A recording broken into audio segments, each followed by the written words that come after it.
Hello SGD, Sacred Geometry Decoded. I'm just going to follow on with this series in regards to the importance of the number 33 across time, across cultures, across the world. This focus of this one will be on churches and cathedrals. And so number 33.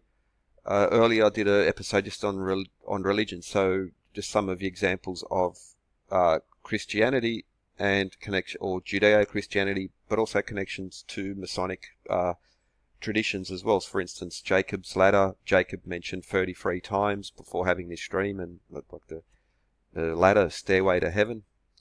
It's interesting, Genesis 33:1. But okay, King David, 40-year reign, but 33 in Jerusalem. Jesus, 40 days in the wilderness, but he was 33 when he died. Leviticus 12, 3, or was it 4? 33 days, also 66 days in regards to after childbirth and whether women can enter the temple. But Anglican rosary, and this will be important, the Anglican rosary, 33 beads. So now we go back to Newtown here in Sydney, St Stephen's Anglican Church, by this very important, very important architect, Edmund Blackett. Not just for Australia, but it was also, at the time, he was considered something of a world expert on Gothic architecture, and this is just one of the churches he's built, and his original gravesite was here at St Stephen's in Newtown along with his wife. So that's St Stephen's Anglican in Newtown.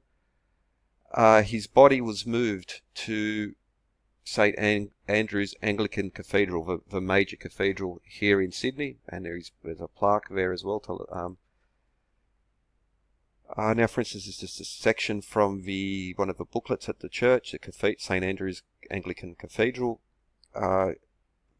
What it lacks in size, the clever treatment of the interior, entirely the work of Edmund Blackett, the brilliant architect who contributed many fine churches and buildings to Australia, including the Great Hall, main quadrangle at Sydney University, many other buildings as well. Blackett was a designer of some 100 churches and a world authority on Gothic architecture.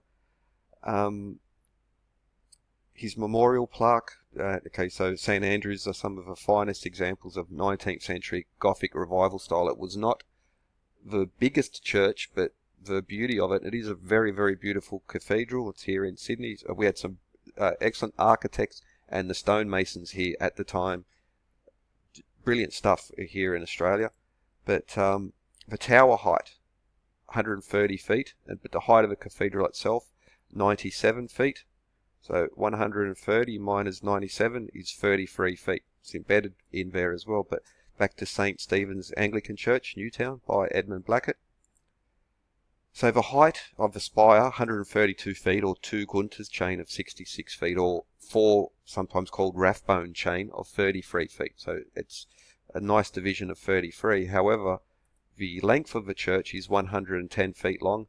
That's 330 hands. But that's not the only reference, because inside the clerestory itself is 33 feet high. Now St Peter and Paul's Old Catholic Cathedral in Goulburn, here in Australia as well.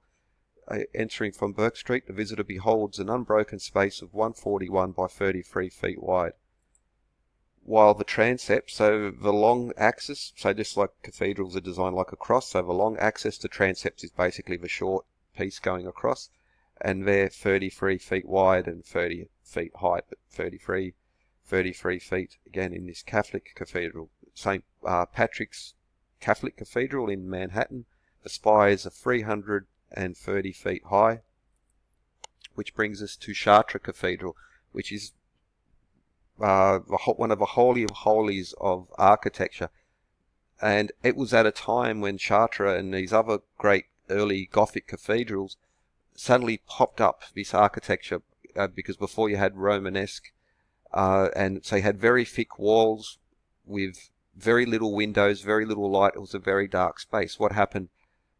Essentially, it's when the Templars, or you could say in the Knights of St. John, the Hospitallers returned from the Holy Land, there was an explosion of knowledge. The Corpus Hermeticum was reintroduced to Europe, and we saw an explosion of architecture. So, for instance, this is 377 feet high in total, 365 feet to Sun Tower, as it's called. So you have the Tower of the Moon, the Tower of the Sun.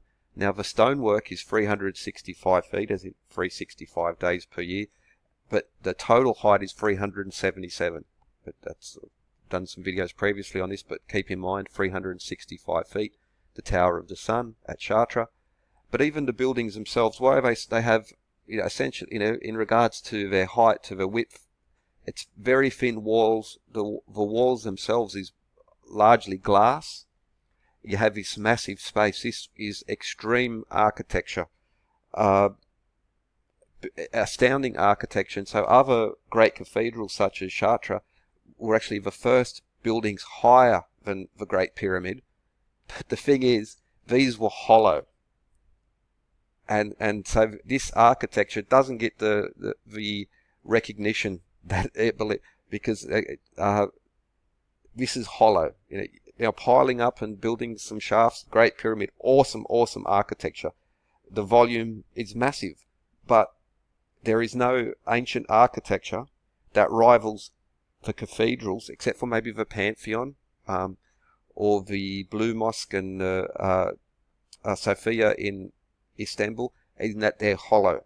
And I would defy anyone who wants to say that these are because the blocks aren't as big, or well, you pile up a hollow pyramid. Best of luck to you. You make something like this with paper thin walls, full of windows, the glass itself. It's still a mystery how some of these were to be done. Yet even computer modelling can't explain how these buildings hold themselves up.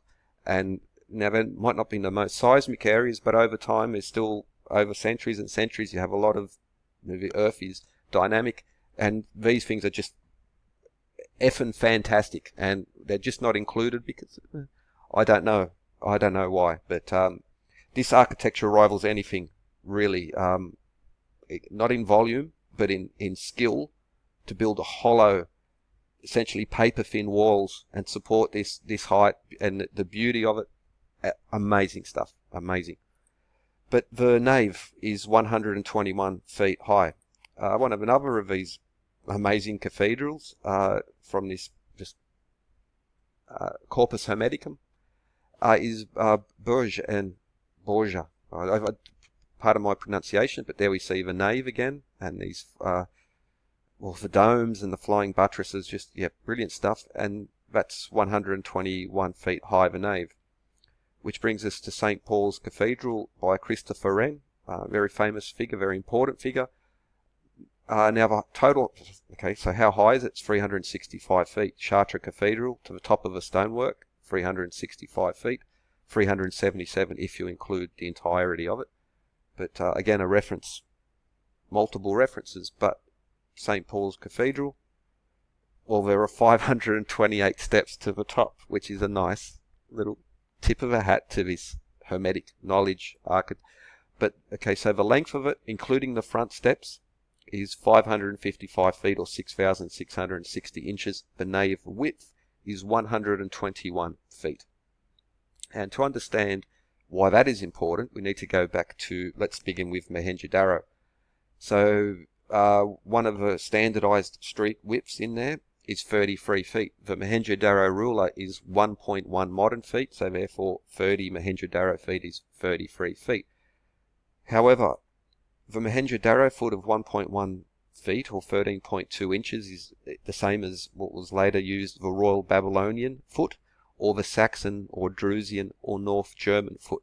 This ancient measure actually drew on. Now, I did a series recently on pendulums and how all these different units actually, through the meter, through the second, all these apparently different separate units, such as this Mohenjo-Daro, Saxon, Royal Babylonian, Drusian, will connect to the canonical foot and to the Royal Egyptian cubit and others. But so this is actually the Saxon foot.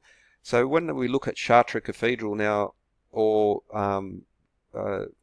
others of the great cathedrals, especially in France, the English foot, 121 foot, what were they building with the English foot? No, they were building with the Saxon or the North German or the Mohenjo-Daro foot, or the English. Well, it's actually hard to say because they're all the same, and they're actually through the pendulum, the second, the cubit, and the meter all come back and reinforce one another in harmonic ways, not just everything will convert to something if you just, with a simple conversion, but they convert back to whole numbers, and beautiful whole numbers. But so 121 feet, that's 330 Saxon hands, which again is linked to the Raw Babylonian or the Mohenjo-Daro and these other units. So 330, 333 in different units, it's always repeated. Now also at Chartres Cathedral, which portal? This is the west. And what we have is, well, Aristotle, Pythagoras, Ptolemy, Euclid's Elements, famous geometry. So you have famous astronomers, mathematicians, Greek ones here on this Chartres Cathedral. But we also have dialectic, rhetoric, geometry, math or arithmetic, astronomy, and grammar and music. And what are they? They are grammar, dialectic, rhetoric, music, astronomy, arithmetic, geometry, and astronomy. These are the 7 liberal arts. Now, the 7 liberal arts are usually said to have emerged around about this time, because these type of cathedrals were not just temples. They were treasury buildings, university buildings, administrative centres. They were much more than just a church. And we see here, so they were teaching the 7 liberal arts here. There are many people who would just show that the 7 liberal arts have their origins at least in ancient Greece, which would then say, well, where did the Greeks and Romans, they learnt from Heliopolis and the Egyptians and the Chaldeans, so you could not stretching the bow too long to say that the 7 liberal arts emerged much older, but at least solid, in a solid, undeniable, factual sense, 7 liberal arts, Chartres Cathedral, and this period. And why is that important? Because look at a Mason tracing book. Now, Masons even say that they emerged from these cathedral builders. Could be a lot to be said about that. We see like a tracing board, we see the 3, the 5, and the 7 steps. Now we have the 5 orders of architecture: composite, Corinthian, Ionic, Doric, Tuscan, which relate to one of the 5 senses. But we have the top 7 steps, and there's more to this than just this. But the 7 steps: astronomy, music, geometry, arithmetic, logic, rhetoric, and grammar, the 7 liberal arts. And here's a stairway up to what do we have again? Astronomy, music.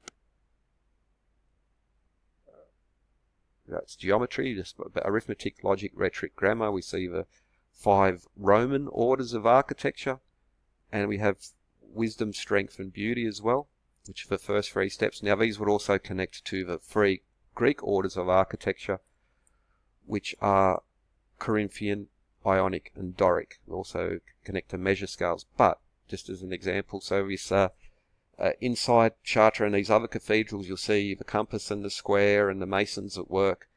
And stone, masons began as stone masons, tilers, also brick masons. The skills, Masonic as in masonry skills as well, is even the masons themselves. So they will even claim that it goes back further to Greek and Roman, because it's just full of stonework, and back to Egypt, where these the magic of the stone workers and the special skills involved, the science of doing, because it wasn't just hammer and chisel, they were using different methods. So, but anyway, that's something else. So the connections between the 7 liberal arts, geometry, music, arithmetic, and especially the quadrivium: astronomy, geometry, music, and arithmetic.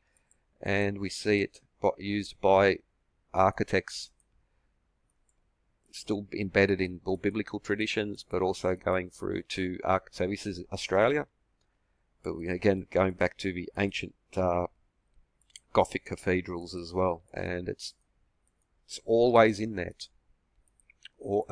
It is essential. It is an essential part of this type of architecture, but we can find again in the ancient world, from the UK right over to ancient India. It's there, it's repeated, and it's a constant. And it's not just one, it's not just about 33, it's about having multiple levels, such as 365, 528, or 555 being 6,660 inches. And it's a long story. Anyway, Cheerio. Have a good one.